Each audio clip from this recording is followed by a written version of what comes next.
Ça se comprend, on est ensemble jusqu'à 17h sur CNews, un thème d'actualité que l'on décortique ensemble pendant une demi-heure. Notre objectif, c'est de vous aider à mieux comprendre l'actu. Aujourd'hui, la restitution du grand débat au Grand Palais. Édouard Philippe a retenu 4 grands axes: la baisse de la fiscalité, un besoin de proximité des services publics, une démocratie plus représentative et transparente, et enfin l'exigence climatique. Marie Aubazac. Édouard Philippe a listé 4 exigences formulées par les participants du grand débat. La première, baisser au plus vite les impôts.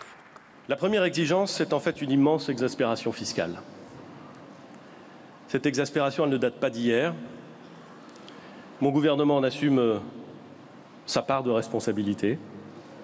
Il en a d'ailleurs tiré un certain nombre de conséquences en annulant la hausse de la taxe carbone. Mais bien avant la hausse de cette taxe, cette exaspération avait atteint des sommets.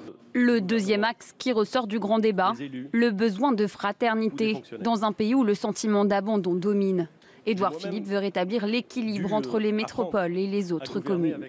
Troisième exigence, la démocratie participative.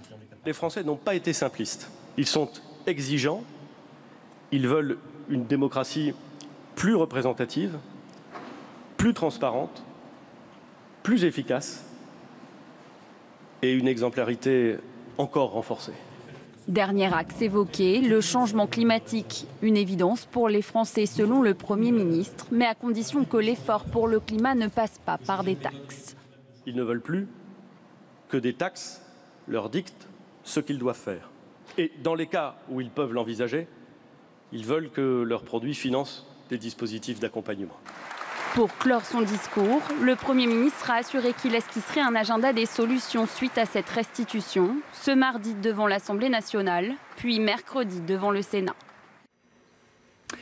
Quelles leçons tirer de cette séquence? Pour en débattre, je reçois Isabelle Florennes. Bonjour, vous êtes députée MoDem des Hauts-de-Seine. Geoffroy Boulard, bonjour. Maire LR du 17e arrondissement de Paris. Julien Talpin, bonjour, bienvenue. Vous êtes chercheur en sciences politiques au CNRS et membre de l'Observatoire des débats, co-directeur du groupement d'intérêt scientifique Démocratie et Participation. Et Damien Fleureau, bonjour Damien, et bienvenue. Faut-il encore vous présenter? Vous êtes le chef du service politique de CNews. Alors on a décidé de rythmer l'émission autour de 4 questions. Il y en aura beaucoup d'autres, mais disons que ça va centraliser un certain nombre de thèmes. D'abord, l'organisation de ce grand débat autour de ce chiffre, 12 millions d'euros. Était-ce trop cher?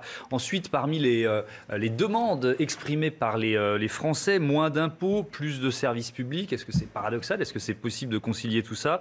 Plus de proportionnels, moins de parlementaires, comment réformer nos institutions? Et puis à propos d'environnement, plus d'écologie mais sans taxe carbone. Là aussi, on fait comment? Ça semble parfois un peu contradictoire. Je voudrais démarrer autour de ces 12 millions d'euros. Isabelle Florennes, est-ce que ça les valait? Ah oui, je pense. Franchement, bon, vous posez la question à un parlementaire de la majorité et je me suis engagée dans ce grand débat et je pense, pour me souvenir d'une première réunion avec Édouard Philippe en janvier, au moment du lancement du grand débat, on était pour le moins pas inquiet, mais en tout cas interrogatif sur la participation, sur l'engouement, sur la participation citoyenne aussi que nous souhaitions, mais nous avions plein d'interrogations. Là, il se trouve qu'effectivement, il y a quand même une belle participation, 500 000 Français qui se sont déplacés, plus de c'est pas une participation en trompe-l'œil un peu quand même? Alors, c'est-à-dire on y retrouve, si on regarde un peu les départements, si on regarde un peu, c'est plus ceux qui avaient déjà voté Macron au premier tour de la présidentielle. Mais on voit bien que suivant les problématiques, vous avez effectivement les zones rurales qui ont plus participé à ces débats, souvent organisés par les maires, et les zones urbaines à laquelle j'appartiens, qui ont moins participé, notamment la région parisienne. Julien Talpin, vous avez analysé effectivement la participation à ce grand débat. Est-ce qu'on retrouve comme ça un peu de la carte électorale du premier tour de la présidentielle? Ou est-ce que c'est un peu binaire de dire ça? C'est un peu rapide, mais très clairement, les gens qui ont participé au grand débat, c'est plutôt la France qui va bien. C'est-à-dire, on sait que dans les réunions locales, on a une surreprésentation des diplômés. 80% de gens qui ont le bac ou des études supérieures, 75% de propriétaires, 50% de plus de 50 ans. On a aussi davantage de réunions locales qui ont été organisées dans effectivement des territoires qui ont plutôt voté Macron. Et donc, très clairement, il est difficile de dire, comme le Premier ministre le disait à l'instant, ou vous le disiez vous-même d'ailleurs, les Français ont dit que. C'est une partie des Français, une sociologie très particulière. Au fond, voilà, c'est la France de plus de 50 ans, éduquée, qui globalement a une situation relativement confortable. C'est en tout cas ce qui se dégage des enquêtes qu'on a pu conduire de manière assez systématique dans le cadre de cet observatoire des débats. Ouais, Geoffroy Boulard, ça veut dire que le Premier ministre, ce matin, il répondait absolument pas aux Gilets jaunes finalement, alors que le point de départ de toute cette histoire, c'est quand même le mouvement des Gilets jaunes. Oui, le mouvement des Gilets jaunes qui a permis ce grand débat. Mais ce grand débat, il s'adresse à tous les Français. Alors c'est vrai qu'on a une sous-représentation des jeunes, par exemple. Moi, je l'ai vécu à la mairie du 17e arrondissement. On a organisé un certain nombre de débats. On a effectivement plus de cadres actifs, de retraités, mais un peu moins de jeunes. Donc il y a sans doute des choses à mettre en balance. Et puis et le coût, les 12 millions d'euros, on est parti là-dessus. C'est pas énorme, moi je me rends pas bien compte, c'est beaucoup d'argent. 12 millions d'euros, où sont ventilés ces millions d'euros? Parce que à quoi ont-ils servi réellement? On a quelques éléments de réponse. C'est vrai que ça peut paraître beaucoup d'argent dans un contexte où on demande aux Français de serrer parfois la ceinture, où on réduit certaines prestations. Les 12 millions d'euros, ils ont permis de financer ce grand moment entre guillemets démocratique, notamment en imprimant par exemple des prospectus sur lesquels étaient mentionnés les différents thèmes du débat présenté par le président de la République. Il y a eu des campagnes d'affichage aussi, de publicité à la radio ou à la télévision. Pour vous donner un ordre de mesure, l'État paye à peu près 250 millions d'euros pour organiser une élection présidentielle. Imprimer des bulletins, aussi faire la promotion le matériel, la propagande électorale. Même si une partie est prise en charge bien sûr par les équipes des candidats. Mais voilà, c'est le prix et ça a été ventilé sur différents ministères. Les services du Premier ministre, le ministère de l'Environnement, le ministère des Finances, ont chacun participé à hauteur de 1, 2 ou 6 millions d'euros pour le ministère de l'Environnement, qui était peut-être le plus investi. Ce matin au Grand Palais, les garants du grand débat ont déclaré que l'hypermédiatisation d'Emmanuel Macron a pu nourrir des doutes sur la nature et l'objectif de ce débat. Ça a été une remarque. Il y a eu une remarque d'une garante. Vous nous connaissez les journalistes, c'est celle-là qui évidemment, je l'ai bien noté également. Oui. Elle était et c'est vrai. Non, mais c'est une critique récurrente. Il faut donner la parole aussi à l'opposition. C'est une critique récurrente qui a été faite de ce grand débat. On a beaucoup vu le président de la République. Il y a eu un show médiatique du président de la République qui a saturé les écrans de télévision sur un certain nombre de rencontres avec les maires pendant un certain nombre d'heures et de journées. Donc c'est vrai. Il n'y a pas eu que ça. Mais oui, d'ailleurs, peut-être que ça a un peu occulté tout le reste parce qu'il y a eu énormément de réunions citoyennes un peu partout. On a eu 10 000. Voilà, je trouvais qu'il y avait peut-être eu un peu trop de débats avec le président de la République. Ceci dit, je retiendrai aussi des garants l'idée que ce n'est pas un sondage.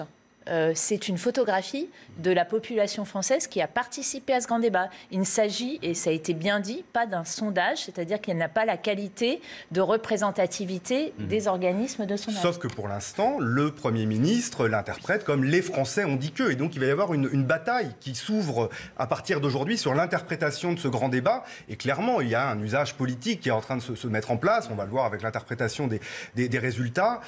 Quand on rapporte les résultats de ces débats à la sociologie de la population, ça semble quand même être une population très très particulière qui s'est investie là-dedans.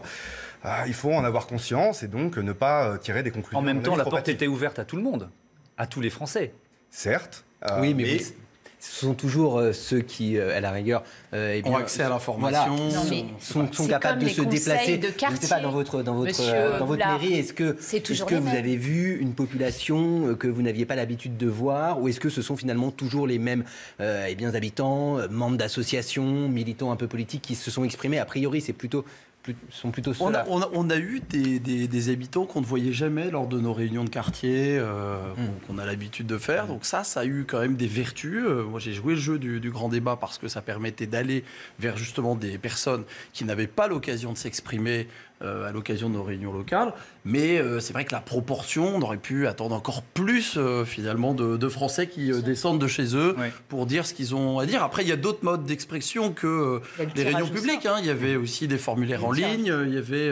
Alors, je voudrais qu'on avance sur le fond de ce qui a été évoqué par le Premier ministre ce matin. Et je vais commencer par les thématiques impôts et services publics. Moins d'impôts et plus de services publics. Bon, assez basiquement, on se dit que c'est peut-être être un peu difficile de tenir cette double promesse. 40% des contributions individuelles qui ont été analysées dans le cadre de ce grand débat et expriment cette demande de baisse d'impôts et de taxes. Il y a aussi cet autre chiffre, 86% des répondants qui estiment qu'il y a trop d'échelons administratifs en France. Est-ce que vous voyez là une contradiction majeure et une quadrature du cercle, Isabelle Florennes, pour le Premier ministre dans ses échanges cette semaine à l'Assemblée puis au Sénat et pour le Président dont on attend les annonces? Bon, je pense que dans ceux qui ont participé, l'idée du millefeuille administratif et de la complexité des échelons administratifs et de collectivités, c'est simplement du bon sens. Ok, mais quand on a dit ça, on supprime quoi? Voilà. Alors, c'est compliqué parce que les Français, et à juste titre, une certaine catégorie en plus de Français veulent payer moins d'impôts et on les comprend très bien et ça fait longtemps qu'on alerte l'exécutif sur les taxations et la taxe carbone, ça a été la goutte d'eau qui a fait déborder le vase. Mais comment on fait? Moi, je pense qu'une solution importante vient qu'en France, en tout cas, on n'a pas fait le choix entre la déconcentration des services de l'État, c'est-à-dire démultiplier les services de l'État dans les territoires, et la décentralisation des pouvoirs aux collectivités. On a souvent fait les deux en parallèle, vous avez des doublons, et ça, si on s'attaque vraiment à ce sujet, c'est une source d'économie d'argent public, en tout cas importante sur les territoires. Donc Geoffroy Boulard, avant de baisser les impôts, il faudrait d'abord trouver des sources d'économie dans les services publics. Donc là encore, moi je ne suis pas un grand économiste, mais je cherche la ligne de crête là, pour répondre à ces deux demandes qui me semblent contradictoires. Les Français, ils n'ont pas varié en 2019 par rapport à la période de la campagne présidentielle. Il y a trop d'impôts. Ils le disaient déjà pendant la campagne présidentielle. On a l'impression qu'on le découvre là. Nous avons atteint une sorte de tolérance fiscale zéro, disait Édouard Philippe tout à l'heure. Il y a une saturation fiscale qui ne date pas d'aujourd'hui. Hein, donc pendant la campagne, on entendait parler de cela. On a répondu comment? Donc là, il y a un véritable enjeu et c'est surtout de grand débat. Ça ne doit pas être... un grand débat pour recréer un impôt. C'est pas possible, ça. C'est pas ce qu'attendent les Français. Bah là, on a plutôt l'impression que ça va être l'inverse, quand même. Mais on va voir ce qui va Alors, sortir. Oui, dernier mot, le Premier ministre. Non, mais le Premier ministre a été assez clair et on l'a compris ces derniers jours, ces dernières semaines. Pas de nouvel impôt. Peut-être réajuster certaines taxes, notamment sur quelques catégories de Français, les plus aisés. Mais surtout, il va falloir financer des baisses d'impôts parce que là, il y a un vrai sujet. Comment est-ce que l'on revalorise certaines pensions de retraités modestes ou comment est-ce qu'on aide ceux qu'on appelle ces salariés, classes populaires qui travaillent autour du SMIC, qui ont besoin de se déplacer, la taxe carbone. Voilà, on l'a vu dans le grand débat, les Français sont plutôt favorables à participer à la transition écologique. Mais est-ce qu'on participe de la même façon dans les villes ou dans les territoires? Et ça, c'est la question de la différenciation territoriale. Je pense qu'elle est vraiment au cœur des débats à venir. Nous la portons avec le MoDem depuis longtemps, cette question de différencier les territoires. On n'a pas les mêmes problématiques sur la question de la transition écologique si vous vivez en région parisienne où vous avez notamment accès à des transports en commun que si vous vivez dans un secteur rural. Mais le plus de services publics, où il y a moins de services. On a du mal à comprendre. Pareil sur les services publics. Il y a une vraie question d'accès aux services publics dans certains territoires que nous n'avons peut-être pas de la même façon en région parisienne ou dans les territoires métropolisés. Bien compris. Bien servi. Julien Talpin, vous faites partie de cet observatoire des débats. Donc, ce qui nous semble un paradoxe, vous l'analysez comment ? D'un côté, cette demande de service public s'exprime très clairement dans le cadre du grand débat et la population particulière qui a participé, et au-delà, le mouvement des Gilets jaunes, etc. Et je crois que c'est une position qui est relativement consensuelle au sein d'un éventail très large de la population. Le moins d'impôts, c'est une interprétation qui est déjà un petit peu positionnée et partielle de ce grand débat de la part du Premier ministre. Moi, ce que j'ai beaucoup entendu avec nombre de mes collègues, c'est surtout davantage de justice fiscale. Moins d'impôts pour certains et surtout peut-être plus pour d'autres. Plus d'impôts sur les riches. Dire moins d'impôts, on retourne sur la question de l'impôt sur la fortune. C'est toute la difficulté de l'exercice de la synthèse. Comment on fait pour résumer 68 millions de mots qui ont été exprimés sous les différentes formes du grand débat en quelques propositions et quelques idées. une fois de plus, ce moins d'impôts est une interprétation très partielle de la part du Premier ministre et ça paraît attendez, bien plus... Vous dites que le Premier ministre choisit ce qui l'arrange, c'est ça? Plus ou moins, oui. Oui, c'est vrai que quand il insiste sur le terme d'exaspération fiscale, c'est un terme qui est très fort. Le Premier ministre a une famille politique...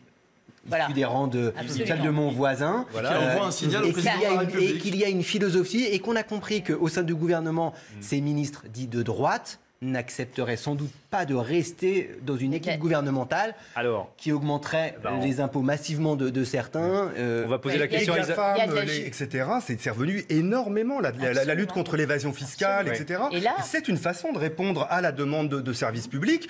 Bon, après, je ne suis pas sûr que ce soit l'agenda du gouvernement. Et je vous ai coupé la parole, je ne suis pas sûr qu'on ait bien entendu. Les GAFAM, donc la taxe sur les géants d'Internet. Isabelle Florennes, il y a un bras de fer. Discuté cet après-midi. Il y a un bras de fer en ce moment en interne au sein du gouvernement ou entre le Premier ministre et sa garde rapprochée et le président de la République pour savoir où on va arbitrer. Plus de justice sociale, il y a toujours eu des discussions dans le en même temps. Oui.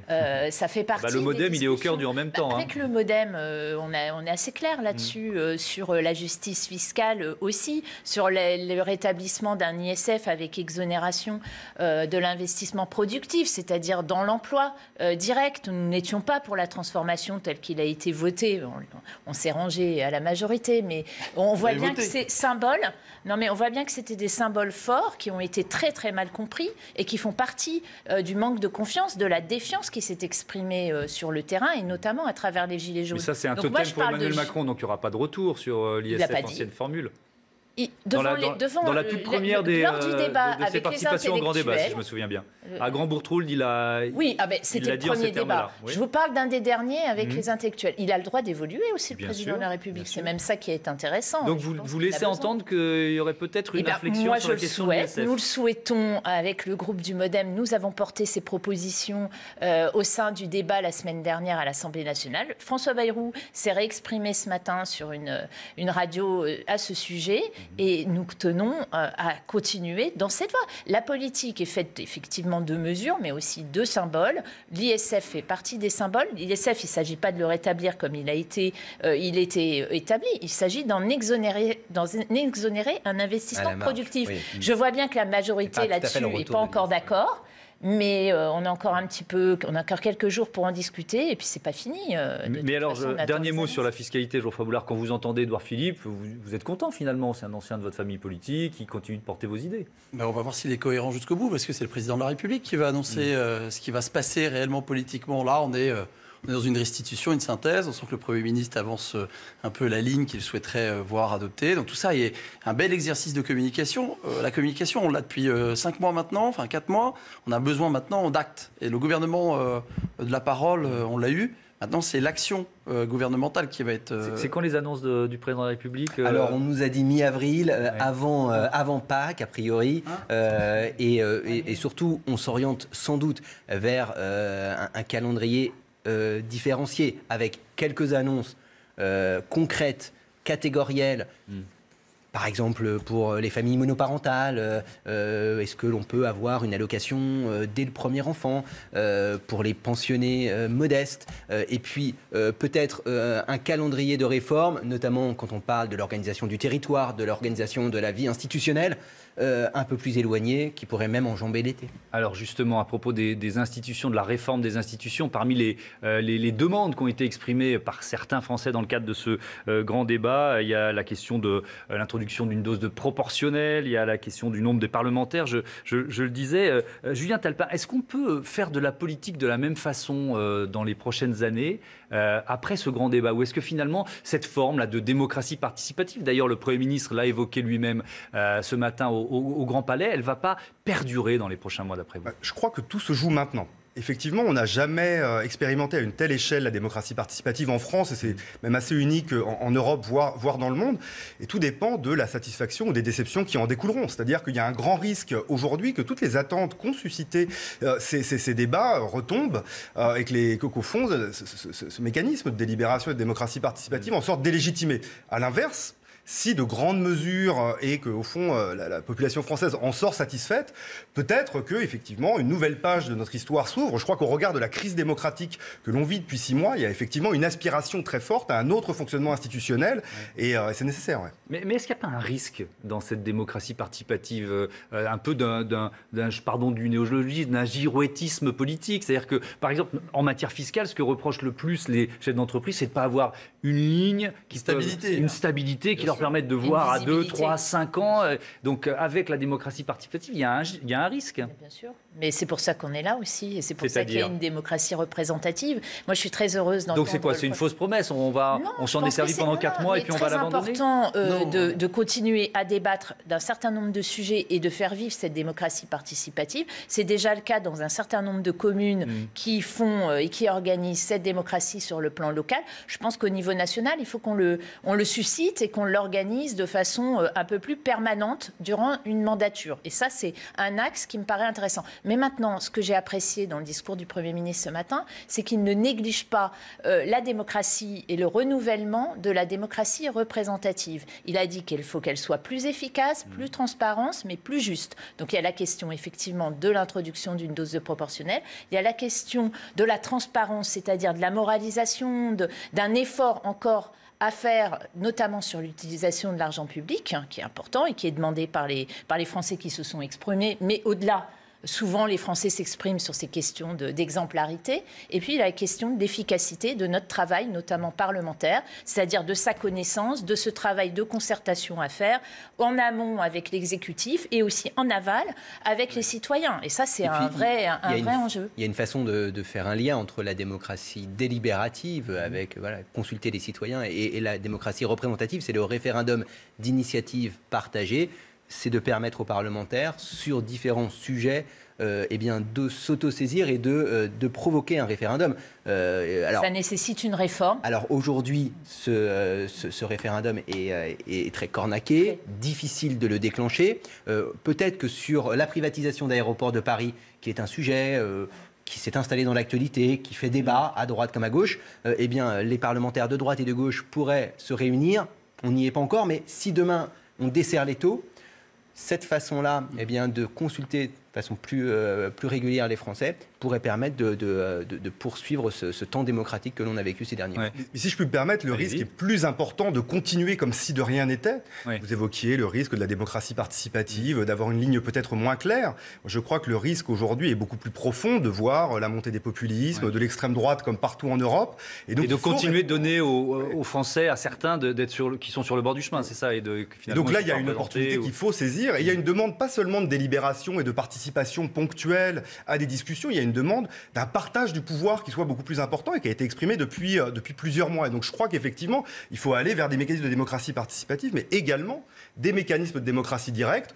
Référendum d'initiative partagée, pourquoi pas? Pourquoi pas le référendum d'initiative populaire ou citoyenne, comme c'est demandé par les Gilets jaunes, et comme c'est utilisé sans aucun problème dans de très nombreux pays, en Italie, en Allemagne, aux États-Unis, sans que ce soit la révolution. Et là, on a un problème avec notre culture politique en France, où on voit les élus comme détenteurs du monopole de l'intérêt général, alors que dans d'autres pays, on a une conception beaucoup plus pluraliste du fonctionnement démocratique, sans que ça fonctionne moins bien, bien au contraire, j'ai envie de dire. Et donc là, il faut se saisir de ce moment démocratique qui est celui du grand débat, pour remettre les cartes sur la table et changer structurellement les choses, sinon on va droit dans le mur.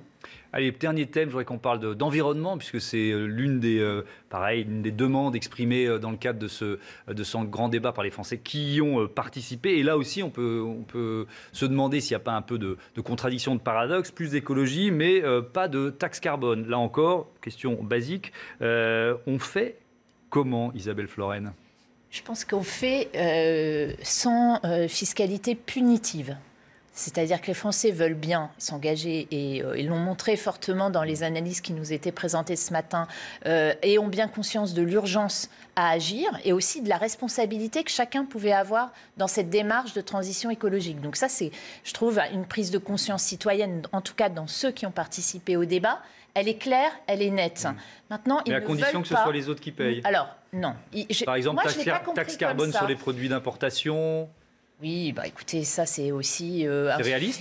Je ne suis pas sûre que ça soit très très réaliste, mais en tout cas, je pense qu'ils ne souhaitent pas cette fiscalité telle qu'elle a été amenée, telle qu'elle est punitive, entre guillemets, à leurs yeux. Et c'est vrai que pour certains, c'était le cas. Il faut quand même bien voir qu'on sort d'années où le bonus écologique, c'était pour les véhicules diesel.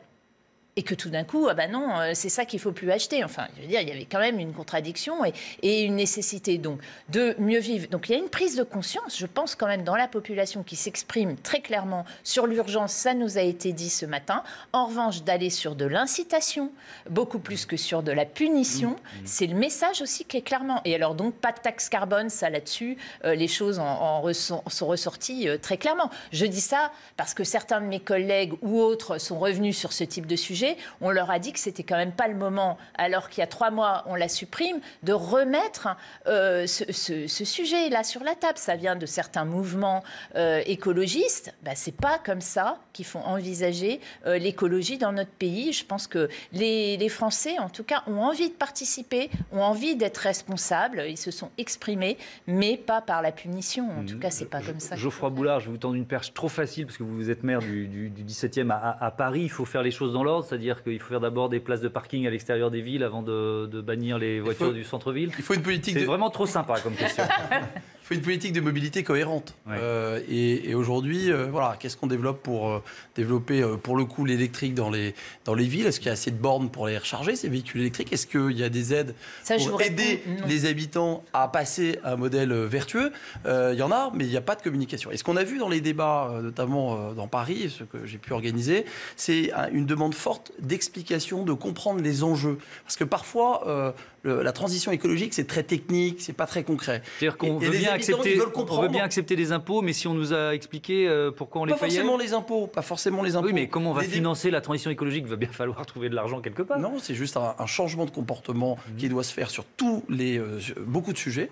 Et il faut faire prendre conscience aux habitants les enjeux. Et ils ne sont pas toujours très informés, ils le disent d'ailleurs. On n'est pas très informés sur les impacts de telle ou telle consommation, par exemple.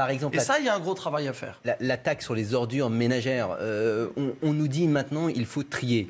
On trie de plus en plus le verre, le papier, les déchets organiques, tout ça.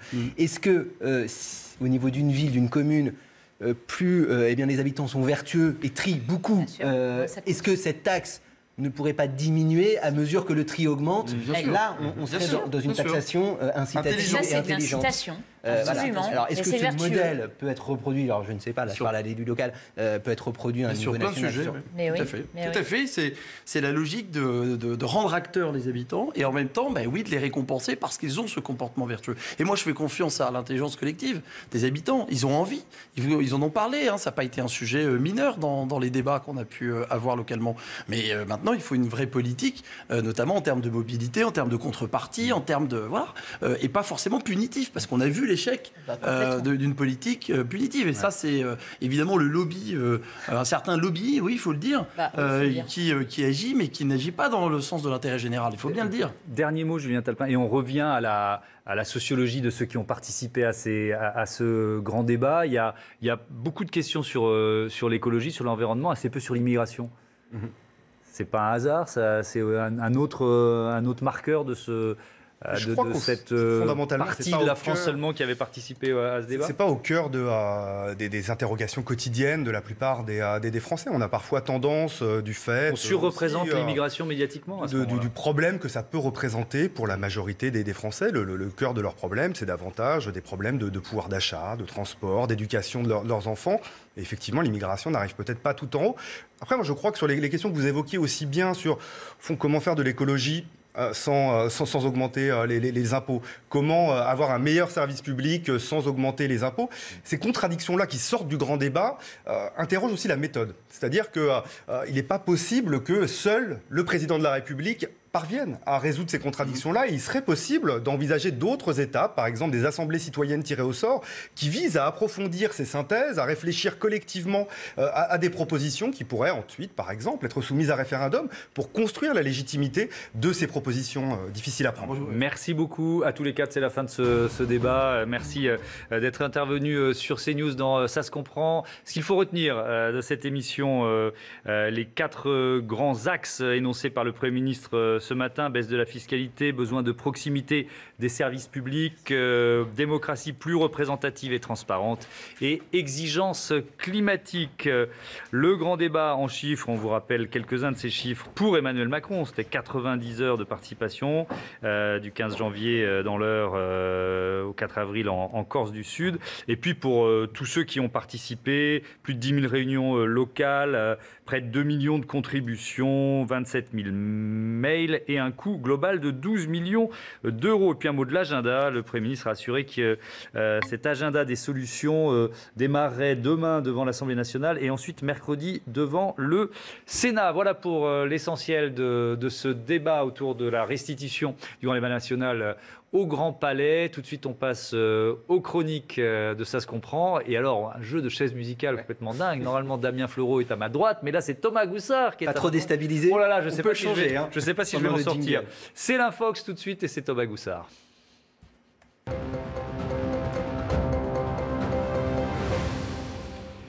Bienvenue Thomas, le week-end a été bon? Très bien. Bon, bah alors c'est parfait, on peut enchaîner sur cette semaine d'Infox avec des images. Et là, c'est vraiment parfois de plus en plus compliqué pour nous citoyens de s'y retrouver. Des images qui sont truquées ou détournées. Vous avez sélectionné quelques exemples. Je vous en ai trouvé plein. On va commencer avec une image à la légende trompeuse. C'est une vraie image où on voit soi-disant Angela Merkel avec Gina Haspel, la directrice de la CIA, et Theresa May, toute petite déjà. Donc là, on voit bien la théorie du complot mondial. On sous-entend que ces trois femmes se connaissent depuis toute petite pour diriger le monde. En fait, la photo, elle est vraie, mais il y a seulement Angela Merkel à gauche avec ses copines en 1972 pour le Nouvel An. Donc Theresa May ne vient pas d'Allemagne de l'Est. Cette photo, qui date déjà d'il y a un an, qui a été postée, déjà plus de 30 000 partages, elle va ressortir dans plein de pays en Europe, probablement pour la campagne. Une autre photo, on va rester à l'international. Le président turc, Recep Tayyip Erdogan, soi-disant soutiendrait le candidat à la présidentielle en Indonésie, Prabowo Subianto, qui se présente, c'est le candidat de l'opposition qui se présente face au président sortant Joko Widodo. Et le trucage, en fait, on a mis sa tête sur le corps de Sandiaga Uno. C'est le colistier de Subianto, donc il se présente en ticket, donc il est évident qu'il soutient son numéro 1. D'accord, c'était un exercice de prononciation de nom de chef d'État étranger, ça vous étiez lancé un défi. Exactement. Et tenu. Les photos sont relativement faciles à retoucher. Pour les vidéos, c'est nettement plus compliqué. Et déjà, quand on voit une vidéo, on a tendance plus spontanément à y croire, mais certains arrivent à trafiquer les vidéos. Les logiciels vidéo se démocratisent un peu comme les logiciels photo. C'est de plus en plus simple à faire. Vous vous souvenez, notre ami Illuminati reptilien qui avait truqué la casquette du préfet, qui l'avait agrandi. Et bien là, il nous a fait un joli mème avec John Travolta, un gif animé là, en plein milieu de la manif des foulards rouges qui se demandent pourquoi il n'y a personne. En fait, vous l'avez certainement déjà vu plein de fois, cette vidéo. C'est une scène de Pulp Fiction qui est détourée sur fond vert, disponible sur tous les réseaux. Vous la prenez, vous la mettez sur le fond que vous voulez. C'est, comment il s'appelle déjà, Confused Travolta, ça s'appelle. Vous le trouvez assez facilement. Ça, c'est assez facile à faire, ça. Oui, parce que c'est déjà sur fond vert, on n'a qu'à l'appliquer, ça se fait tout seul. Ensuite, je vous ai trouvé une vidéo un petit peu rigolote. Moi, elle m'amuse beaucoup. C'est un avion qui est sur une route, qui se prépare à décoller. On a l'impression qu'il fait la course avec une moto pour voir lequel va aller le plus vite. Et hop, c'est parti. Donc c'est très drôle, il y a les rires enregistrés derrière. A priori, il y a peu de chances qu'on se trompe. C'est assez drôle. En revanche, quelque chose de beaucoup plus trompeur, un trucage très très bien fait aussi. Vous allez voir ce cascadeur, il va se jeter de l'immeuble et regardez ce qui lui arrive. Hop, il atterrit dans la piscine de l'immeuble d'en face. Tout ça, c'est faux, c'est fait par ordinateur, c'est des montages, c'est très bien fait. Mais on peut se laisser piéger quand même. J'ai une autre vidéo à vous montrer, je veux juste m'assurer avant, aucun de vous deux ne souffre d'ophiophobie. C'est quoi l'ophiophobie? Ah, les serpents, non, ça va. Je vais vous montrer un anaconda. C'est plutôt les oiseaux, moi. C'est quoi votre phobie? Non, oui, les serpents, c'est pas mes copains. Regardez celui-là, il est gigantesque, c'est un anaconda. Environ 15 mètres, d'après l'estimation, filmé au Brésil. Ça serait le plus gros serpent du monde jamais vu. Il y a un fantasme sur les serpents gigantesques. Un anaconda, ça fait 6, allez, 7, parfois 8 mètres grand maximum. Et en fait, cette vidéo, c'est pas vraiment qu'elle est truquée, c'est juste qu'elle est déformée. Vous voyez l'original? C'est filmé avec un téléphone à la verticale. C'est pas mal non plus l'original. Il est déjà joli, oui. C'est un 5-6 mètres, tout à fait classique. Rien de spectaculaire. Mais vous voyez, le simple fait de passer du format vertical, ça déforme. Et ensuite, j'ai une vidéo qui fait peur aussi. C'est le sol qui respire. Est-ce que c'est un phénomène paranormal? Est-ce que c'est l'œuvre du diable? C'est à La Spezia, en Italie, à 40 km au sud de Gênes. Alors la vidéo, en fait, elle date d'il y a 2 ans. Et elle n'est pas truquée, celle-là, c'est vrai. C'est le long du quai, la mer avec les vagues fait pression sur les poches d'air dans les interstices et ça fait soulever comme ça le sol. C'est pour ça que les autorités ont mis une barrière.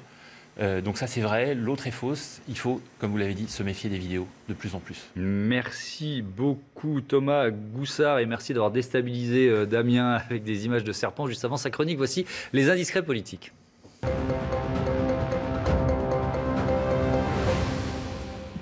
Ça va, pas de sueur froide, non, tout va bien. Allez, les militants LR des Hauts-de-Seine soutiennent François-Xavier Bellamy, mais alors ils sont beaucoup plus discrets vis-à-vis de Laurent Wauquiez. Oui, c'est vrai qu'il y aura sans doute beaucoup de monde lors d'un meeting organisé en fin de semaine prochaine à Boulogne, dans les Hauts-de-Seine. Il y avait une opération de tractage de militants, les Républicains, tout au long de ce week-end. On les a vus sur les réseaux sociaux. Il y a même eu un tract qui a été imprimé pour l'occasion. Et sur ce tract, qui est aussi disponible sur les réseaux sociaux, on ne voit que la tête de François-Xavier Bellamy. Sur ce tract-là, qui est actuellement à l'antenne, c'est le tract imprimé par le siège national. Forcément, Laurent Wauquiez se met en avant. Voilà, dans les Hauts-de-Seine, on a préféré donc uniquement se concentrer sur le candidat tête de liste François-Xavier Bellamy plutôt que sur celui-là. Laurent Wauquiez ne ferait pas forcément complètement recette dans l'ancien fief de Nicolas Sarkozy. Jordan Bardella aime l'Italie, s'est rendu récemment dans le cadre de sa campagne pour les européennes, mais pour parler la langue de son allié Matteo Salvini, c'est un petit peu plus compliqué. Oui, c'est vrai que il est fils d'immigrés italiens, Jordan Bardella, mais il a grandi en Seine-Saint-Denis et il ne maîtrise effectivement pas complètement l'italien. Alors pourtant, à Gênes, en meeting avec ses alliés populistes, il a prononcé un discours et on va l'écouter, un tout petit extrait. Écoutez, il s'est plutôt bien sorti de ce discours. Mi dispiace per la mia pronuncia dell'italiano. Ho delle origini italiane, oggi mi sento qui con voi come a casa mia. C'est excusé pour son accent, même si il s'en sort plutôt pas mal. Mais il y a des journalistes italiens qui lui ont demandé la copie de son texte qu'il avait énoncé. Jordan Bardella a refusé poliment, en disant que non, il avait griffonné quelques mots. En fait, tout était écrit en phonétique. Voilà la raison pour laquelle il n'a pas donné le texte de son discours. Comme les chanteurs français, quand ils font recette au Japon, ils apprennent évidemment les paroles en phonétique. Merci beaucoup Damien, Floro, merci Thomas. Voilà pour les chroniques de Ça se comprend. Dans un instant, un journal complet, Claire-Elisabeth Beaufort. Et puis ensuite, Ça se dispute, duel d'éditorialistes. On reviendra évidemment sur la restitution du grand débat national par le Premier ministre. A tout de suite.